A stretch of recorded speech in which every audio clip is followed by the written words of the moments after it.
ব্যস্ত জীৱন, ব্যস্ত সময়, প্ৰচণ্ড গৰমৰ মাজতো ব্যস্ত মহানগৰবাসী। প্ৰচণ্ড গৰমে দহিছে সমগ্ৰ ৰাজ্য।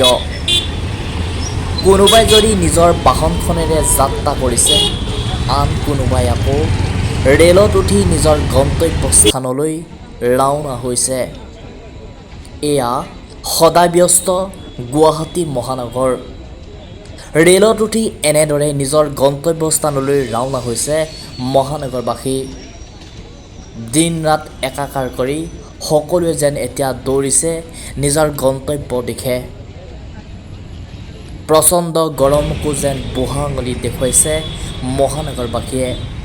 যেন এতিয়া সকলো ব্যস্ত, ব্যস্ত জীৱন, ব্যস্ত সময়, ব্যস্ত গুৱাহাটী মহানগৰ।